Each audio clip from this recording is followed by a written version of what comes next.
XIe siècle, nous avions vu l'échec de la croisade des pauvres gens et nous avions vu ensuite comment 4 armées de chevaliers avaient convergé vers Constantinople, avaient traversé l'Asie mineure en force après avoir fait voler en éclats une armée musulmane qui avait tenté de les bloquer, victoire qui avait été décisive, qui avait été une victoire stratégique majeure, car si l'armée croisée avait été défaite à cet endroit-là, c'en était fait du rêve des croisades, mais là, cela ouvrait soudain des perspectives tout à fait importantes, d'autant que les musulmans étaient impressionnés par la puissance de l'armée franque, et cela allait jouer indiscutablement sur le moral des armées musulmanes dans la suite, jusqu'à ce qu'à leur tour, ils remportent des victoires décisives de ce type-là.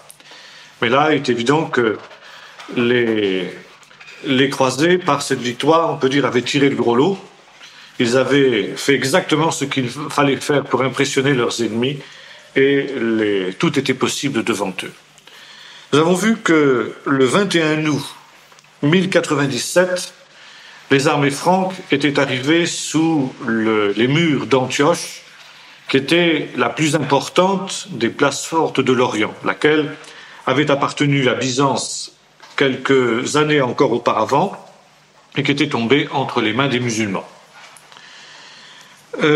C'était, comme nous l'avons dit, la place forte la plus redoutable de l'Orient. Elle avait une enceinte de 12 000 mètres. Elle comptait 360 tours, ni plus ni moins. Et les défenses de la ville s'étageaient sur 3 niveaux. En outre, sur un de ses côtés, la ville était protégée par l'Oronte, le fleuve qui la traverse. Donc autant dire qu'elle était imprenable du côté du fleuve. Quant aux autres côtés qui n'étaient pas protégés par le fleuve, il y avait des pentes escarpées et abruptes, telles que leur escalade était extrêmement difficile.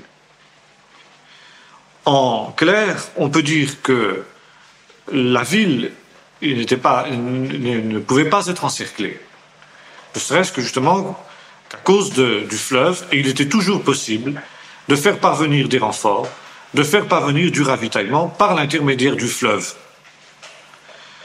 Mais ce n'était même pas utile, car la ville avait des réserves alimentaires importantes, et non seulement cela, mais à l'intérieur même des murailles, il y avait des places qui pouvaient être cultivées.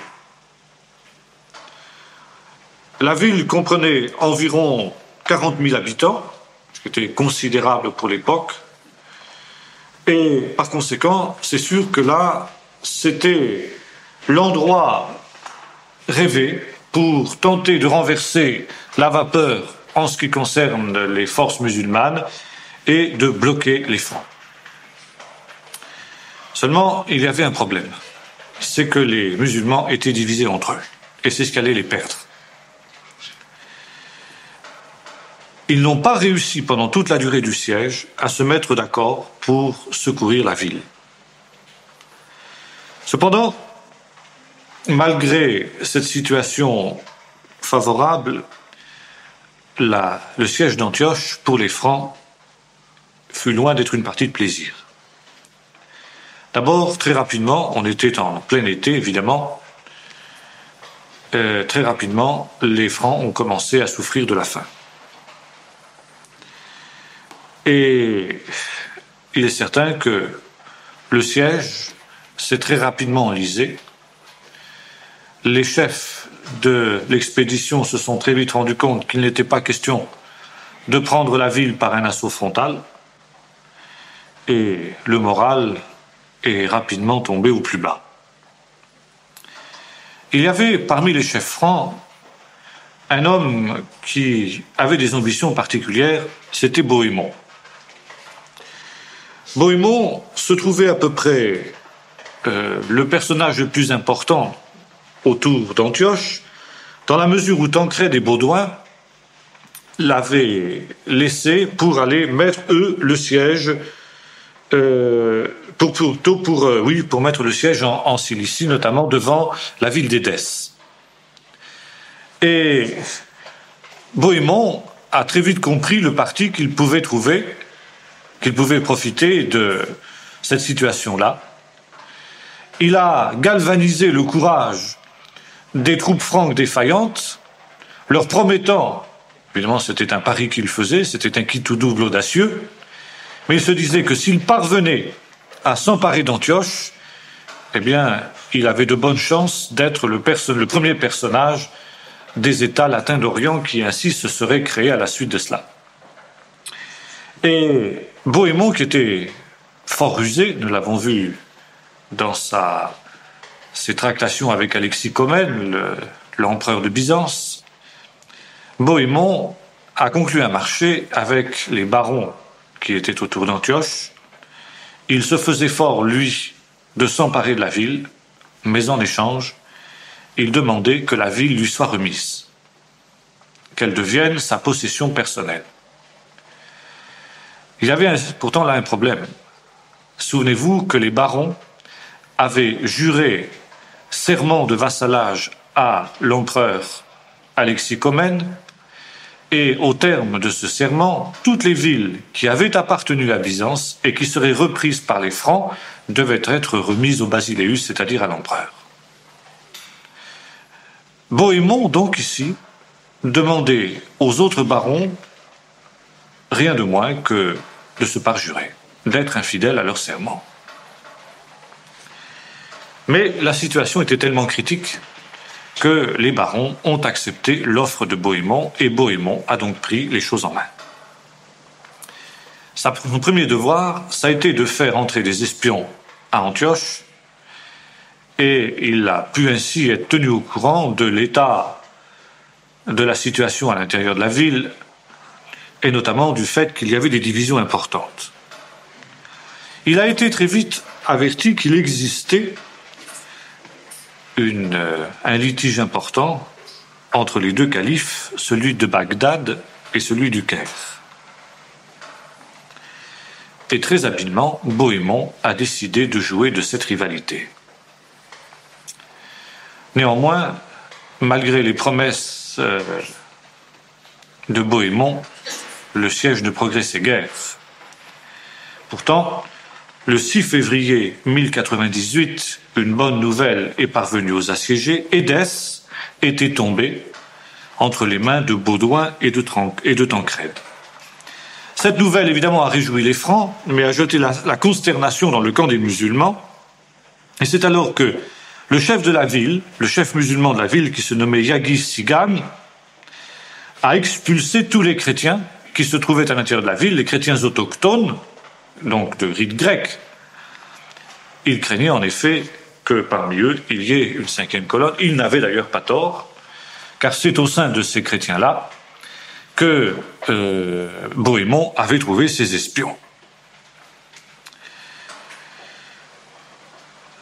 C'est alors que Yaghi Sigan a décidé d'envoyer des espions ou des messagers pour chercher des renforts. Il a compris que la situation était bloquée. Les Francs ne parvenaient pas à prendre la ville parce que les défenses étaient trop considérables, mais d'un autre côté, lui, n'avait pas les moyens nécessaires pour tenter une sortie qui aurait anéanti l'armée franque. Il fallait donc chercher du renfort. Et ainsi, il a expédié son fils, le prince héritier, par le Ronde pour chercher des secours. Hélas, ces appels sont restés vains. En effet, aucun prince musulman ne se sentait menacé. Et les musulmans n'avaient pas compris l'importance du danger franc. Ils n'avaient pas compris que les Francs étaient venus pour rester. En outre, l'invasion franque n'avait pas fait cesser les guerres intestines que les princes musulmans se livraient entre eux. Et pendant que le siège d'Antioche battait son plein, une guerre terrible entre le roi d'Alep, qui se nommait Bashvan, et son frère Doulak, qui était roi de Damas, battait également son plein. Maintenant, il faut dire que ce Rashvan avait été lui-même une sorte d'otage d'une secte dont nous aurons l'occasion de reparler qui venait juste de se créer à cette époque-là, qui se nommait la secte des assassins. Et ces assassins, qui souvent étaient drogués, que l'on disait pratiquer également la sorcellerie, éliminaient sans pitié tous ceux qui leur résistaient. Et les assassins avaient décidé de s'emparer de Damas, et pour cela, ils utilisaient le roi d'Alep pour essayer de dominer son frère. Yagishigan, donc le gouverneur d'Antioche, a commencé par envoyer son fils chercher des renforts auprès de Doulak, roi de Damas. Mais Doulak était bien trop effrayé des menées de son frère, roi d'Alep, pour dégarnir ses forces et les envoyer au secours de Yagishigan qui était assiégé dans Antioche. Si bien qu'il a longuement hésité avant de répondre à l'invitation du sultan, et ce n'est que 2 mois après la démarche du fils de Yagishigan que Doulak s'est mis en marche enfin. Il n'a pas été très loin. Le 31 décembre, il rencontrait une colonne franque et la rencontre se terminait par la défaite des musulmans. Doulak n'a pas insisté, il est rentré chez lui à Damas. Et que Yagishigan, à Antioche, se débrouille avec les Francs.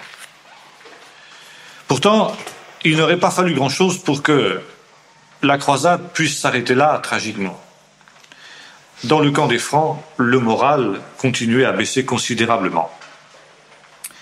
Yagishigan, voyant qu'il n'avait rien à attendre du côté de Doulak, s'est tourné vers son frère et lui a demandé du secours. Les Francs ont eu vent de l'affaire, et Bohémond, pour donner un avertissement sans frais à Rajvan, a envoyé des chevaliers ravager les terres d'Alep, comme un avertissement, lui disant qu'il avait intérêt à rester tranquille s'il ne voulait pas d'ennui avec les Francs. Ce que Rajvan s'est tenu pour dit, et il n'a pas non plus insisté, laissant Yagishigan se débrouiller. Le 2 février 1099, une nouvelle défaite turque a eu lieu, et Yagishigan, la mort dans l'âme, s'est décidé à faire appel au gouverneur militaire de Mossoul lui-même, qui se nommait Karkouba. En février 1098, et non pas 99. Donc en avril, 2 mois après, donc en avril 1098, ce Karkouba s'est mis en marche vers Antioche. Mais, souvenons-nous qu'entre-temps, les Francs avaient pris Édesse.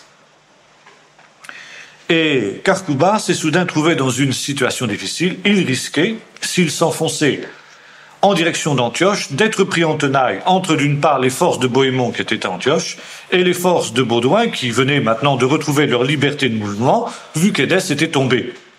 Et Karkouba a donc décidé de neutraliser d'abord Édesse. Il a marché sur Édesse pour tenter de la reprendre. Il a mis le siège contre la ville, mais il n'a pu la prendre des mains de Baudouin qui l'a défendue avec opiniâtreté. Donc, pendant ce temps-là, la situation était toujours bloquée devant Antioche, et ni d'un côté ni d'autre on ne progressait. Le siège était bloqué, et en même temps, dans les 2 camps, le moral était au plus bas. C'est alors que Bohémond a compris qu'il fallait qu'on sorte de l'impasse. Il a finalement trouvé un agent double. Grâce à ses intrigues à l'intérieur de la ville, il a déniché un certain Firouz, qui était un fabricant de cuirasses. Et ce Firouz en question, qui était pourtant musulman, avait été accusé faussement par le sultan, Yagishigan, de se livrer au marché noir. Il en avait conçu une rancune tenace contre le sultan, et il avait décidé de se venger. C'est pourquoi il avait pris langue avec les envoyés de Bohémond, et ainsi il a décidé de trahir. Le plan a donc été soigneusement élaboré entre Bohémond et Phirouz, et il avait été décidé que le 3 juin à l'aube, Phirouz monterait sur la tour qui dominait sa demeure, et de là il neutraliserait les sentinelles, et que de nuit donc les envoyés, les Francs, escaladeraient la tour, et par cette tour-là, ils pensaient ainsi pouvoir s'introduire dans la ville. Ainsi en a-t-il été. À l'aube du 3 juin, 500 hommes ont réussi à pénétrer à l'intérieur de la ville par la tour en question. Mais quand les musulmans se sont rendus compte que les Francs étaient ainsi en train de pénétrer dans la ville, la résistance et la riposte a été rapide et immédiate.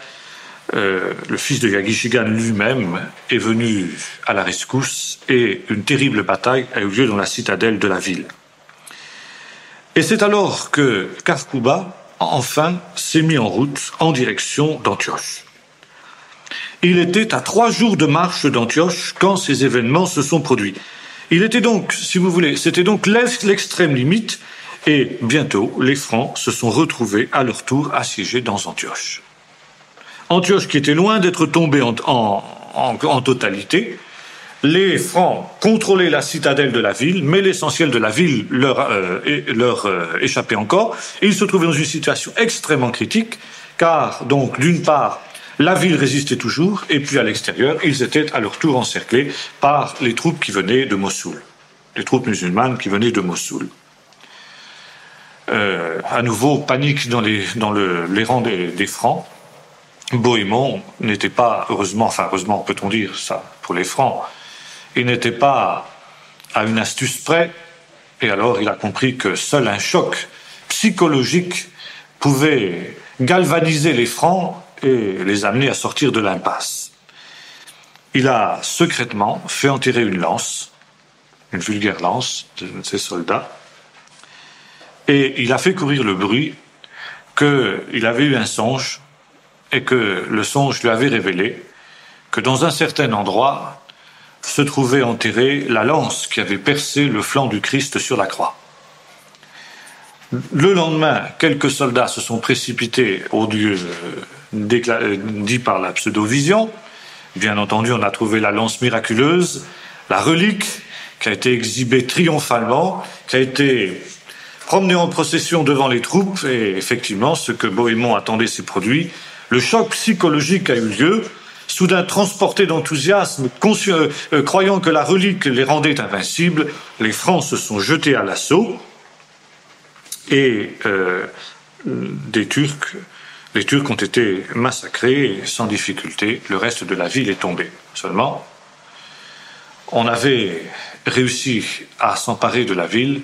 Seulement, l'armée irakienne qui était autour de la ville restait encore à vaincre. Et les Francs, qui avaient souffert de la famine pendant qu'ils assiégeaient la ville, se sont retrouvés maintenant, objets de la famine, à l'intérieur de la ville, assiégés qu'ils étaient. D'assiégeants, ils sont devenus assiégés. Mais la situation était aussi bloquée qu'auparavant. La situation était tellement critique, racontent les chroniqueurs, que les Francs étaient arrivés à abattre les chevaux pour avoir un peu de quoi manger, et même à boire leur urine. Bohémond s'est installé à Antioche et il attendait un miracle pour se sortir de cette situation-là. Il continuait à intriguer grâce à ses espions, et c'est ainsi que sont arrivés à Antioche, par quelle voie secrète, des envoyés du Caire qui ont proposé aux Francs une alliance. Le sultan du Caire acceptait que les Francs gardent Antioche, à la condition que les croisés leur abandonnent la Palestine, laquelle Palestine, et notamment Jérusalem, était entre les mains des califes de Damas et qui était convoitée par le calife du Caire. Donc il s'agissait tout simplement ici pour les Francs de s'allier avec le Caire contre Damas, et ils étaient certains d'avoir les mains libres dans cette région-là. Évidemment, le calife du Caire commettait une grossière erreur. Il n'avait pas compris que le but des Francs, c'était Jérusalem, Ils n'avaient pas compris tout ce que Jérusalem représentait sur le plan mystique, sur le plan religieux pour les Francs. Bien sûr, quand Bohémond a reçu l'ambassade du Caire, il s'est bien gardé de les détromper. Et l'accord a été conclu. C'est-à-dire, le Caire abandonnait Antioche entre les mains des Francs et les Francs abandonnaient Jérusalem entre les mains des Égyptiens. Les envoyés du Caire sont retournés fort satisfaits, non sans avoir reçu d'ailleurs des Francs un cadeau pour sceller l'amitié. Les petits cadeaux entretiennent l'amitié, c'est bien connu. Le cadeau en question consistait en 300 têtes de Turcs. Bien. Le 20 octobre 1098, les Égyptiens s'emparaient de Jérusalem qu'ils prenaient aux Turcs. Pendant ce temps-là, les Francs étaient toujours assiégés dans Antioche. Et c'est alors que le miracle s'est produit. Il s'est produit sous la forme d'une escadre de navires génois qui sont arrivés, transportant du matériel de siège. Et grâce au matériel de siège, eh bien, il a été possible d'envisager une sortie. Une sortie d'ailleurs qui a été soigneusement préparée par Bohémond et qui a pris les Turcs tout à fait par ruse. Et soudain, après avoir été bombardés par les pierriers des assiégés, les Turcs ont vu les Francs sortir avec une fougue et une impétuosité qui les a complètement bousculés. Il faut dire que les Turcs ont commis de nombreuses fautes aussi tactiques et la résistance n'a pas été terrible. Dès qu'ils ont vu les choses tourner en leur défaveur, les Turcs se sont débandés sans aucune vergogne et la victoire franque a été totale. Les Francs se sont ensuite emparés d'un énorme butin que les assiégeants ont laissé sur place, ce qui les a payés en quelque sorte de toute leur fatigue et leur a permis de se refaire ce dont ils avaient bien besoin après ce terrible siège d'Antioche avant de marcher sur Jérusalem. Le but, en effet, c'était Jérusalem. Mais il n'était pas question de marcher tel quel sur Jérusalem. D'ailleurs, Bohémond, lui, qui était devenu donc prince d'Antioche, se souciait fort peu de Jérusalem. Pour lui, le but de la croisade était atteint. Il n'avait jamais eu des sentiments religieux très très très fervents. Et lui, il était d'accord de garder l'accord qui avait été conclu avec les envoyés du Caire, abandonner Jérusalem entre les mains des Égyptiens, ne le dérangeait pas. Il y a eu donc pendant quelques mois des discussions très véhémentes entre les différents barons qui se trouvaient à Antioche pour savoir si on allait ou non poursuivre l'avance vers Jérusalem. Finalement, des hommes comme Godefroy de Bouillon, qui lui était un homme au contraire qui était animé d'une ferveur religieuse certaine, ont réussi à rappeler, ont croisé leur serment, et le 13 janvier 1099, les croisés ont repris leur marche vers Jérusalem. Bien sûr,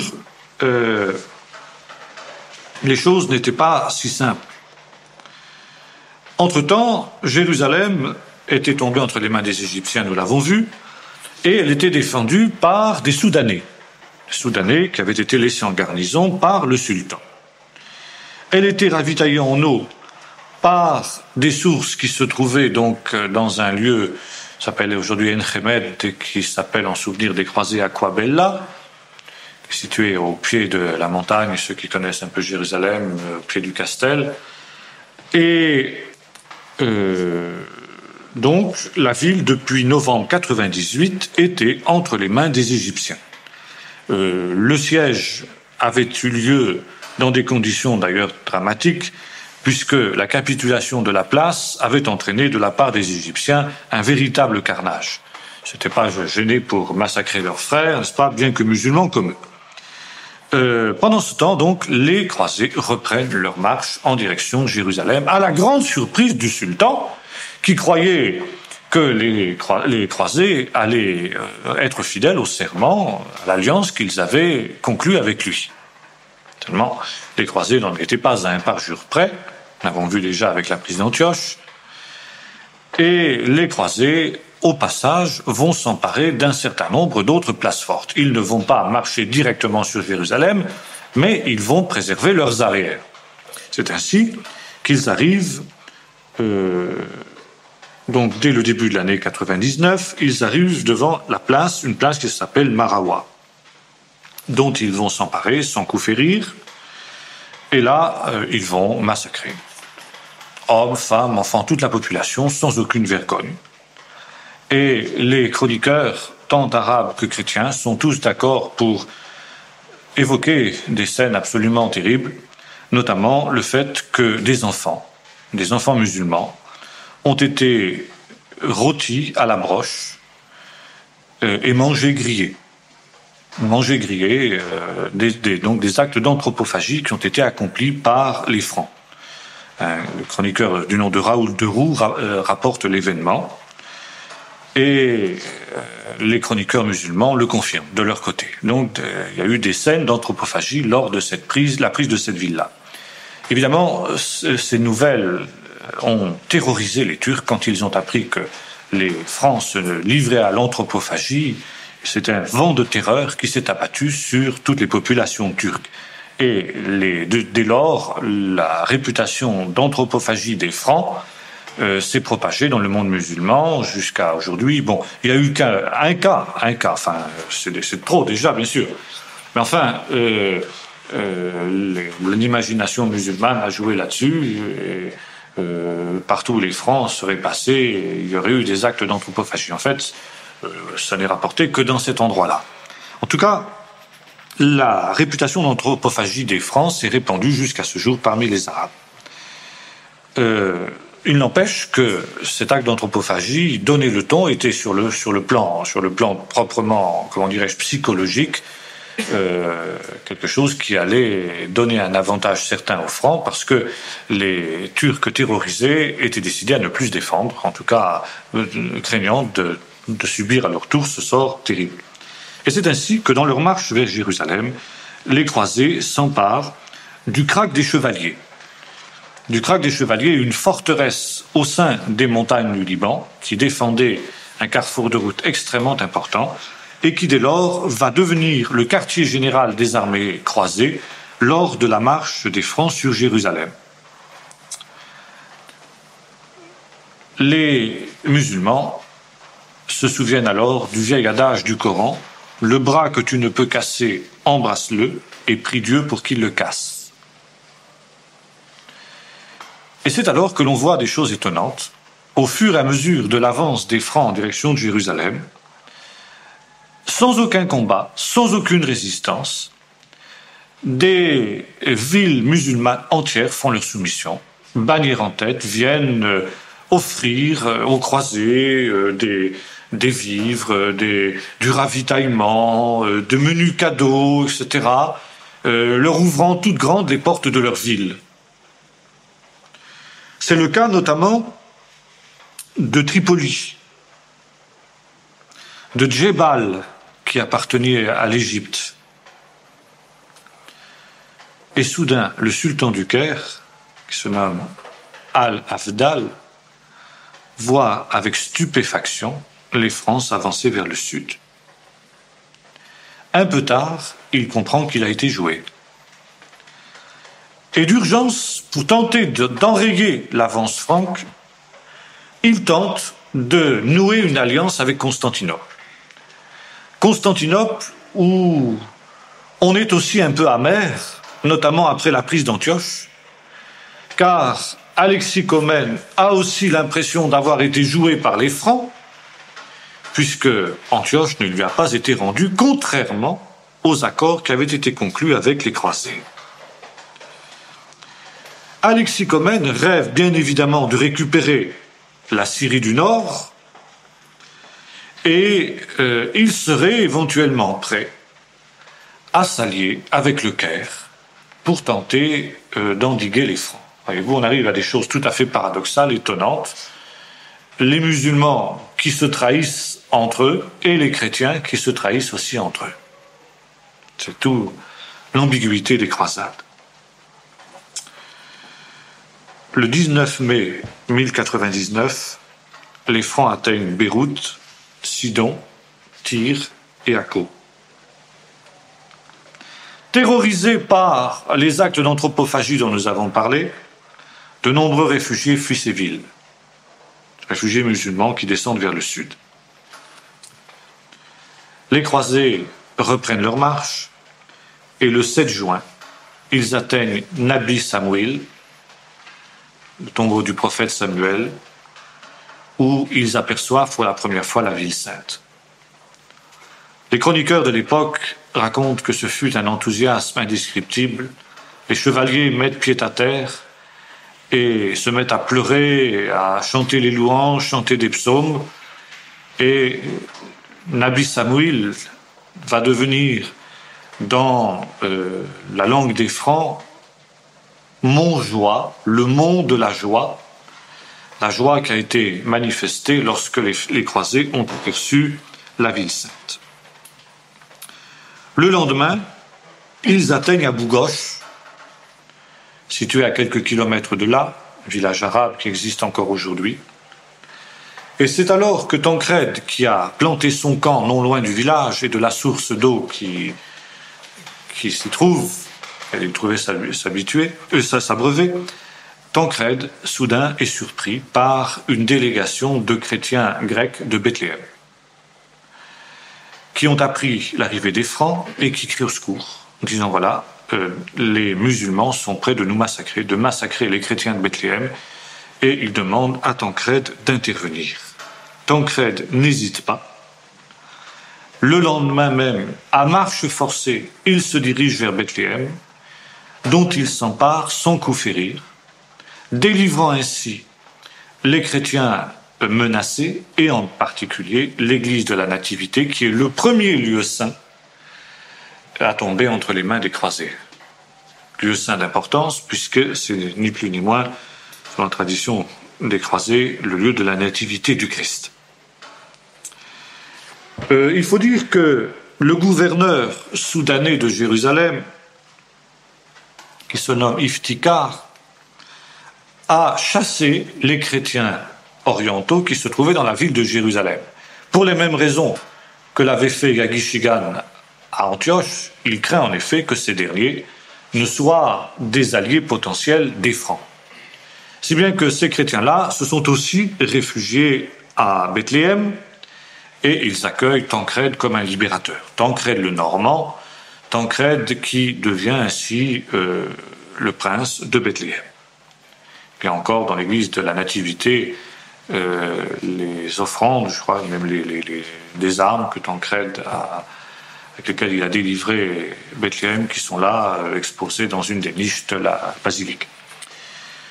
Le lendemain, donc, les Francs tout entiers, l'armée franque, reprend sa marche vers Jérusalem. Et là, l'armée est tellement transportée d'enthousiasme que on emploie la tactique d'Obélix, on écrase tout et puis on s'en va. Donc, attaque frontale contre Jérusalem. Seulement, les défenses de Jérusalem ne valent pas celles d'Antioche, mais elles sont tout de même redoutables. Elles sont à peu près, si vous voulez, la Jérusalem des Francs occupe la même superficie que la vieille ville actuelle. Les murailles actuelles sont reconstruites sur les ruines des murailles que les croisés ont prises. On a une petite idée, en voyant les murailles modernes, de ce que pouvaient être les murailles de Jérusalem à l'époque des Francs. Donc, échec total de l'attaque frontale. Les croisés comprennent que ça ne va pas être aussi facile que cela, mais qu'ils doivent envisager un siège. Nous sommes en plein été, il fait une chaleur torride, dans leur boîte de fer blanc, évidemment, les croisés mijotent comme on peut l'imaginer, c'est pas la joie. Les Turcs, devant l'avance, les Égyptiens, devant l'avance des croisés, ont bouché toutes les sources. Aux environs de Jérusalem, il est pratiquement impossible de s'approvisionner en eau. Les Francs souffrent abominablement de la chaleur et de la soif. On fait des queues, les guerriers font des queues pendant des heures et des heures pour recevoir un petit seau d'eau qui doit leur servir pendant au moins d'abord la journée, puis ensuite pendant plusieurs jours. Il faut économiser l'eau au maximum. C'est souvent une eau boueuse, il y a la dysenterie, enfin vous voyez ce que ça peut donner. La situation des croisés n'est pas brillante.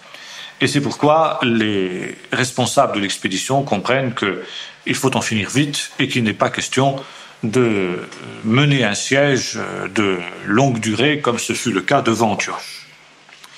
La ville comprend à peu près 20 000 habitants. Elle est assiégée par 40 000 croisés qui se répartissent entre les chevaliers, 1500 chevaliers, dire plus, et puis le reste des fantassins. Le 2 juillet, les croisés décident de construire des tours d'assaut de façon à prendre la ville de vive force. Non pas dans un siège, mais réellement un assaut qui pourrait permettre une décision rapide. Mais, le jour même, ils vont, je ne sais pas si est-ce qu'ils attendent un miracle ou quoi, est-ce que c'est le souvenir de l'affaire des murailles de Jéricho? Toujours est-il qu'ils engagent une procession solennelle, bannière en tête, grande croix en tête, n'est-ce pas, autour de Jérusalem, à la grande stupéfaction des musulmans qui se demandent ce qu'ils peuvent bien fabriquer là, quelle ruse de guerre ils sont en train de mijoter. Bien sûr, le miracle ne se produit pas, les murailles de Jérusalem ne s'écroulent pas à l'instar de ce qui s'était produit à Jéricho, et les croisés en sont réduits à envisager des moyens plus prosaïques pour s'emparer de la ville, notamment en construisant ces 2 tours. Les chevaliers se répartissent le périmètre de Jérusalem. Robert de Normandie aura pour mission de tenter un assaut par le nord, notamment auprès de la porte de Damas. Robert de Flandre s'emparera de l'angle nord-ouest. Il a son camp à peu près à l'emplacement de Notre-Dame de France moderne, la grande hôtellerie catholique qui se trouve aujourd'hui dans cet endroit-là. Godefroy de Bouillon et Tancrède attaqueront face à la citadelle, c'est-à-dire face à la porte de Jaffa.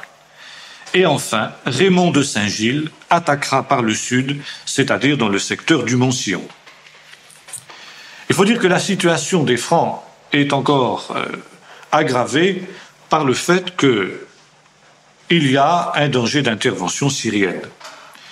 Les musulmans commencent à comprendre l'importance du danger que représentent les Francs, et ils sont en train d'enterrer leur hache de guerre. Des négociations ont lieu pour que les Syriens viennent au secours de Jérusalem. Il faut donc faire vite.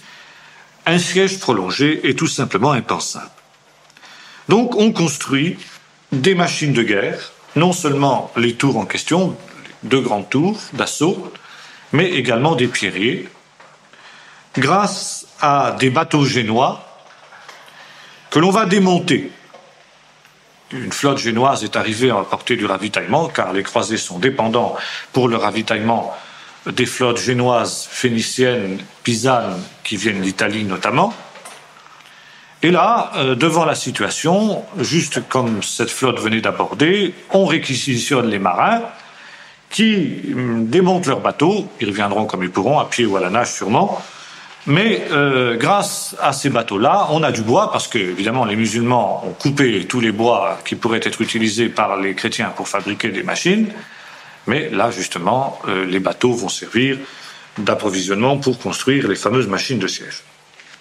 Plusieurs attaques sont lancées, elles sont repoussées.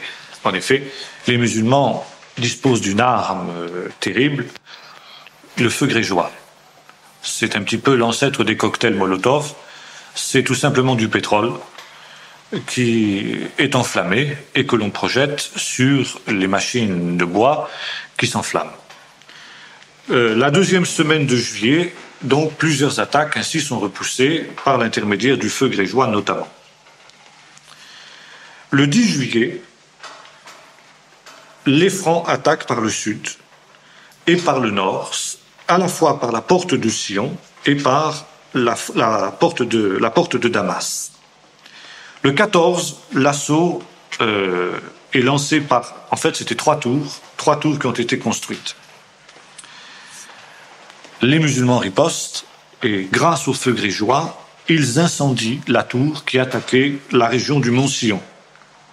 Et cela malgré les précautions qui ont été prises par les Francs, qui ont pris le soin d'enduire ces tours de peaux de bêtes fraîchement tuées, qu'ils imbibent constamment d'eau et de vinaigre pour empêcher le feu de prendre. Malgré cela, il fait tellement chaud et tellement sec que ce liquide jeté sur la tour sèche au fur et à mesure et le feu prend dans la tour et la tour brûle.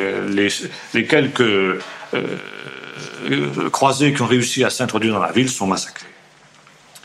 Donc il ne reste plus que 2 tours, c'est un revers très grave pour les croisés.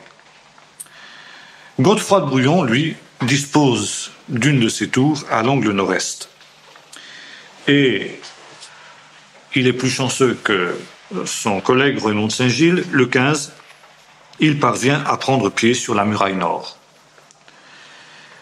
Un combat terrible a lieu sur la muraille nord qui, à la fin de la journée, est prise. Depuis la muraille nord, les croisés pénètrent sur l'esplanade du temple. Et les musulmans refluent, non seulement les musulmans, mais également les chrétiens. Les chrétiens qui se sont maintenus dans la ville malgré tout, il en est resté quelques-uns, se rassemblent sur l'esplanade du temple, espérant qu'on va les repérer comme chrétiens, mais les croisés sont tellement ivres de carnage et de sang qu'ils ne font pas de détails, ils n'hésiteront pas à massacrer tous les chrétiens. Tous les chrétiens grecs qui se trouvent à l'intérieur de l'esplanade du temple vont être massacrés sans coup férir par les croisés. Chrétiens ou pas chrétiens, peu importe, hop, on les assassine, Dieu reconnaîtra les siens. Dans l'après-midi du 15, Raymond de Saint-Gilles parvient à escalader la muraille parce que la nouvelle, évidemment, de la prise du secteur nord de la ville a fait en sorte que le moral des défenseurs musulmans s'est plus ou moins effondré, et sans sa tour, grâce à des échelles, Raymond de Saint-Gilles parvient à prendre pied sur la muraille sud. Et dans la soirée, les deux chefs, donc Godefroy et Saint-Gilles, font leur jonction. Autant dire que la ville est prise. Le soir, c'en est fait. Et alors là, c'est quelque chose d'épouvantable. Les croisés vont commettre des massacres ignobles, terribles. Tout ce qui leur tombe sous la main, hommes, femmes, enfants, vieillards, qu'ils soient musulmans, qu'ils soient chrétiens, qu'ils soient juifs, tout ça, peu importe, tout est massacré, tout. Et les chroniqueurs de l'époque racontent que l'on voyait le soir du 15, n'est-ce pas, des ruisseaux de sang qui dévalaient les ruelles de Jérusalem. Là, un des épisodes les plus abominables de cette soirée du 15, c'est lorsque les croisés rassemblent tous les juifs dans leur synagogue et ils mettent le feu aux synagogues comme le feront les nazis des années plus tard. Les juifs donc de Jérusalem sont impitoyablement massacrés. Et alors, chose paradoxale, n'est-ce pas, après avoir ainsi massacré d'une manière éhontée et abominable, les croisés arrivent dans l'église du Saint-Sépulcre, qui était le but de leur pèlerinage. Et là, leurs épées encore rouges du sang de tout ce qu'ils ont massacré, ils s'agenouillent sur l'endroit supposé du Saint-Sépulcre et c'est des louanges, ils se mettent à pleurer, ils se mettent à prier, etc. Les processions, les psaumes montent vers le ciel jusque tard dans la nuit, c'est un moment d'exaltation particulièrement important. Les musulmans se sont repliés dans la citadelle qui tient toujours. La citadelle est le seul endroit qui tient toujours. Saint-Gilles propose aux musulmans la reddition et il leur promet la vie sauve. Les musulmans acceptent ce marché et de fait, les défenseurs vont pouvoir refluer en direction de la côte où ils s'installent à Ashkelon. La défaite des Francs est totale. Mais en même temps, le but de la croisade est atteint, Jérusalem est libérée, le Saint-Sépulcre est à nouveau sous la domination des chrétiens, et la plupart des chevaliers croisés, ayant accompli leur serment, une fois la fameuse soirée de prière dans l'église du Saint-Sépulcre terminée, dès le lendemain, ils reprennent la route de la côte pour s'embarquer en direction de l'Europe. Ils rentrent. Si bien que, quelques jours après la prise de Jérusalem, il reste en tout et pour tout pour défendre Jérusalem et toutes les possessions de Terre Sainte, c'est-à-dire les possessions qui s'étendent autour d'Antioche jusqu'à, disons, tout le sud du Liban, si vous voulez, jusqu'au nord de Ferraco, tout ça. Eh bien, il reste en tout et pour tout 300 chevaliers, pas un de plus. 300 chevaliers dans toute la Terre Sainte et plusieurs milliers de piétons. Autant dire que si les musulmans s'étaient ressaisis à ce moment-là, les chrétiens étaient balayés comme un fétu de paille. Mais les musulmans à cette époque-là étaient dirigés par ce que l'on pourrait appeler les califes fainéants, de la même manière qu'il y a eu les rois fainéants en France, en Europe, eh bien on peut dire qu'il y a à cette époque-là les califes fainéants qui ne réagissent pas. Parmi les barons qui restent en Terre Sainte, il y en a deux essentiellement, Saint-Gilles et Godefroy. Avant de partir, les barons se rassemblent pour décider d'un leadership qui va, en quelque sorte, prendre la tête des États francs. Bien entendu, Saint-Gilles, intrigant, a bel et bien l'intention de se faire nommer roi de Jérusalem. Mais justement, il l'est trop. Et les barons élisent un homme beaucoup plus humble et beaucoup plus digne de cette charge, Godefroy de Bouillon, qui s'est dépensé sans compter pour le succès de cette expédition-là et qui est encore prêt à payer de sa personne puisqu'il est un des rares à accepter de rester sur place. Et on lui propose de devenir roi de Jérusalem. Mais Godefroy, par humilité,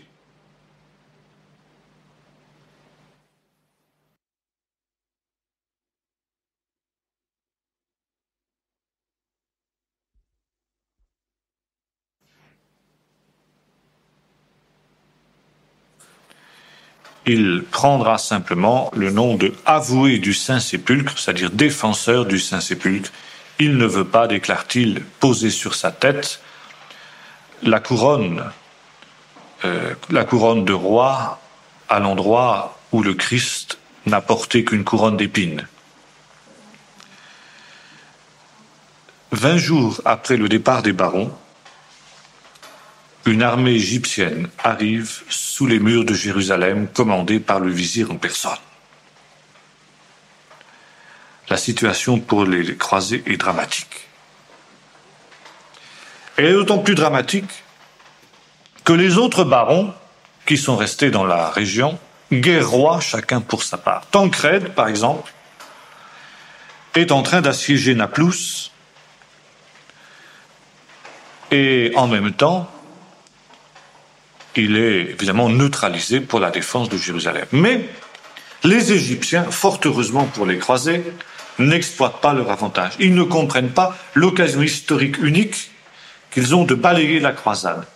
Et plutôt que d'assiéger Jérusalem, les musulmans descendent sur la côte pour essayer de s'emparer des ports, pour empêcher le ravitaillement des croisés et l'arrivée de renforts depuis l'Europe.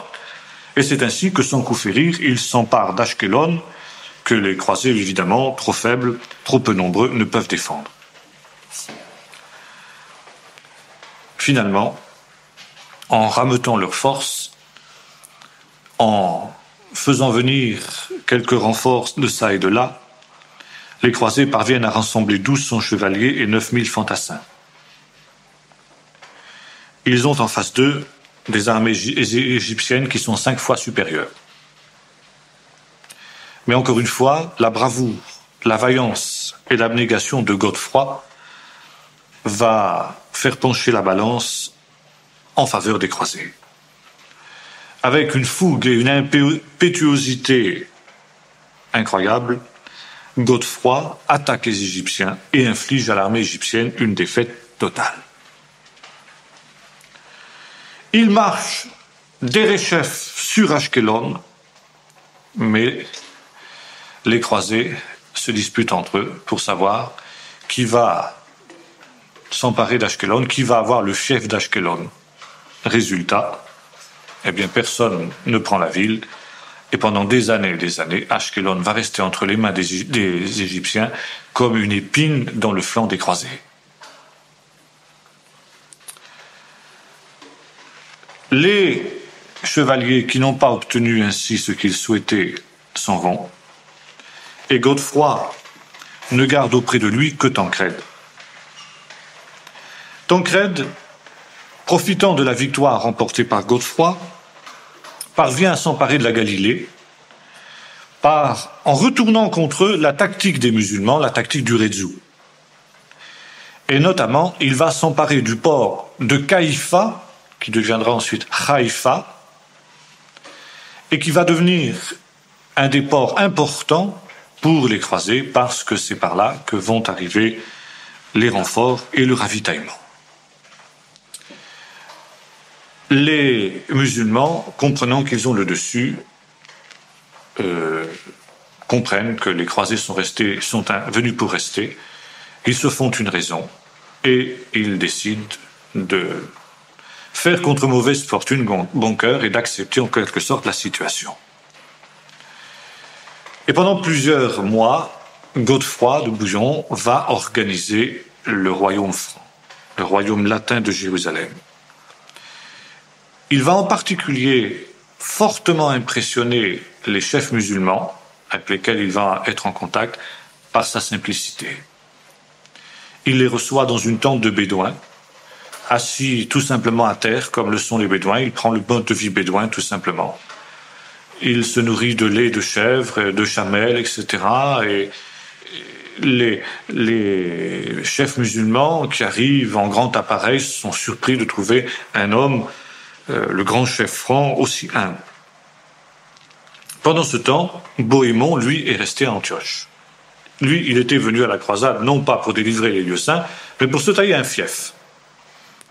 Bon, il a ce qu'il voulait, Antioche, mais ça ne lui suffit pas. Il cherche à donner de l'air à son fief et il va s'emparer du port de l'Attaquié, qui était presque indispensable pour lui, justement, en cas de coup dur, pour avoir la possibilité de recevoir des renforts. Seulement, l'Attaquié appartenait tout simplement à Byzance. Et Bohémond n'a pas hésité un seul instant à attaquer carrément des chrétiens d'Orient, n'est-ce pas, et s'emparer d'une ville qui leur appartenait, sans aucune vergogne.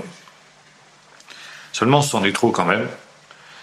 Et Godefroy exige de Bohémond qu'il rende l'Attaquié à Byzance. Et Bohémond est obligé de s'exécuter. Il s'agit maintenant non seulement de nommer un pouvoir politique, ce qui est fait en la personne de Godefroy, mais il faut nommer aussi un pouvoir religieux, car, somme toute, le but de la croisade était religieux. Et le pape nomme un homme particulièrement intrigant, patriarche de Jérusalem. Il s'agit du patriarche d'Imbert. Il devient en quelque sorte vicaire du pape. Or, ce d'Imbert a de grandes ambitions. Non content d'être ainsi patriarche, nommé patriarche de Jérusalem, il rêve tout simplement d'être celui aussi qui conjugue entre ses mains le pouvoir religieux et le pouvoir politique, et il va intriguer pour tenter d'éliminer Godefroy. Peu de temps après la croisade, plutôt peu de temps après la prise de Jérusalem, le pape Urbain meurt, lui qui avait lancé la croisade. D'Imbert voit dans cette affaire-là l'occasion de donner suite à ses ambitions, et le 18 juillet 1100, Godefroy meurt brusquement. Godefroy de Bouillon. Brusquement, sans avoir été malade, sans quoi que ce soit. Jusqu'à aujourd'hui, la mort de Godefroy reste mystérieuse. C'est une énigme historique qui n'a jamais été véritablement élucidée, mais il y a de fortes présomptions de penser que d'Imbert l'a empoisonné pour l'éliminer. Si telle était la réalité, d'Imbert avait mal calculé son coup. Il s'est rendu tellement odieux au chevalier par ses intrigues et par sa vie dissolue que, bien loin d'être nommé en quelque sorte en remplacement de Godefroy, il va se trouver écarté. Peut-être que certains le soupçonnent aussi dans l'entourage de Godefroy d'être celui qui a empoisonné l'avoué du Saint-Sépulcre. Toujours est-il que on propose la couronne de Jérusalem à Baudouin de Boulogne, comte d'Édesse, qui n'est autre que le propre frère de Godefroy de Bouillon. Et Baudouin accepte la couronne. Il devient le premier roi de Jérusalem. Mais en même temps, avec l'avènement de Baudouin Ier, comte d'Édesse, on peut dire que c'est la dégénérescence de la croisade qui commence. Et en même temps, son règne inaugure le XIIe siècle. Le XIIe siècle où déjà on peut commencer à faire un bilan de la croisade. En sorte que la croisade a déjà des conséquences qui sont à la fois négatives et qui sont positives. D'abord, un bilan au point de vue des chrétiens d'Orient. Les chrétiens d'Orient n'ont pas à se plaindre, outre mesure, de la croisade. Nicée leur a été rendue, et ça c'était essentiel, parce que Nicée était une ville qui était tout de même aux portes de Constantinople. De nombreuses autres villes prises par les musulmans leur ont aussi été rendues, c'est-à-dire jusqu'à Antioche. Et si Antioche elle-même leur échappe encore, c'est tout de même un soulagement extraordinaire par rapport à la situation hantée dans laquelle ils se trouvent. En 1118, les Byzantins récupèrent toute la côte sud de la mer Noire jusqu'à la frontière arménienne, soit toute la moitié occidentale de la Turquie actuelle. En fait, l'empereur Alexis a utilisé habilement les croisés. Ceci dit, il y a aussi des revers pour les orientaux, car les Normands en particulier, non seulement lui ont subtilisé Antioche et refusent toujours de le lui rendre, mais également ils ont envahi une partie de la Grèce. D'autre part, la croisade va propulser sur le devant de la scène la République maritime de Venise, laquelle va voir dans la croisade sa grande opportunité d'expansion vers l'Est. Et l'expansion de Venise vers l'Est va heurter les intérêts économiques de Constantinople, et la rivalité entre Venise et Constantinople va, à partir de la première croisade et à partir du XIIe siècle, devenir permanente, jusqu'à la chute de Constantinople à la fin du Moyen-Âge. On peut dire également que dans l'Empire byzantin, profitant de tous ces événements, les bogomiles, ces croyants dissidents de type évangélique dont nous avons déjà parlé, entrent en rébellion. Ils en profitent pour secouer le joug des orthodoxes, et même ils trouvent auprès de certains prélats des appuis. Enfin, les Grecs voient maintenant une coexistence difficile s'installer entre le rite byzantin et le rite latin, qui s'est installé lui-même en Orient. Pour pouvoir défendre les terres qui ont été conquises en Orient, les papes comprennent vite qu'ils ne peuvent pas compter sur les chevaliers. Les chevaliers, en effet, sont repartis, nous l'avons vu, et il s'en est fallu de peu qu'après la prise de Jérusalem, cette dernière ne retombe entre les mains des musulmans. Si l'on veut que la croisade demeure et qu'il y ait une implantation de longue durée en Orient, les papes comprennent qu'il faut intervenir autrement. Et c'est ainsi qu'un certain nombre d'ordres vont être créés, des ordres monastiques, mais qui vont être des ordres monastiques très particuliers. Ce seront des ordres militaires, des ordres de moines soldats, c'est-à-dire d'hommes qui font les 3 vœux monastiques classiques, pauvreté, chasteté, obéissance, mais dont la fonction n'est pas d'être des gens qui, comme les autres moines, prient dans des monastères ou bien prêchent, mais leur but, ça va être de défendre la Terre Sainte. Ils vont être des militaires, des chevaliers, des moines chevaliers, et en même temps, ils prononcent les serments de la chevalerie classique pour pouvoir défendre la Terre Sainte. Les deux ordres militaires essentiels qui sont créés à cette époque-là sont l'ordre des Hospitaliers et celui des Templiers. Les Hospitaliers se reconnaissent à leur manteau noir sur lequel est brodée une croix blanche. En fait, le nom complet des Hospitaliers est Chevalier de Saint-Jean de l'Hôpital. C'est un ordre qui, déjà, a une existence avant la croisade. Comme leur dit leur nom, ce sont ce qu'on appelle l'ordre de l'Hôpital, en abrégé. C'était des gens qui avaient pour mission d'aider les pèlerins, notamment les pèlerins malades, de les accueillir dans des hôpitaux ou tout simplement dans des hôtelleries pour leur permettre d'avoir un séjour à peu près convenable et leur fournissait des abris. Et le premier rôle des Hospitaliers, qui sont placés sous le patronage de Saint Jean-Baptiste, n'est-ce pas ? D'où le nom de Chevalier de Saint-Jean de l'Hôpital, c'est d'apporter des secours aux pèlerins. Et la Terre Sainte se couvre d'un réseau d'hôtelleries, d'hôpitaux, où les croisés, les pèlerins, qui vont maintenant affluer, évidemment, depuis que la Terre Sainte est entre les mains des chrétiens, vont pouvoir trouver de quoi se loger, de quoi se restaurer, et en même temps aussi, évidemment, d'être défendus contre les musulmans. Et tout naturellement, d'ordre hospitalier qu'il est, l'ordre des chevaliers de Saint-Jean évolue vers un ordre militaire. Le deuxième ordre qui est ainsi créé, c'est l'ordre des Templiers. Ainsi nommé, d'abord, alors à l'inverse des Hospitaliers, ils ont un manteau blanc sur lequel est brodée une croix rouge. D'ailleurs, quand on représente un croisé, c'est souvent un Templier qu'on représente.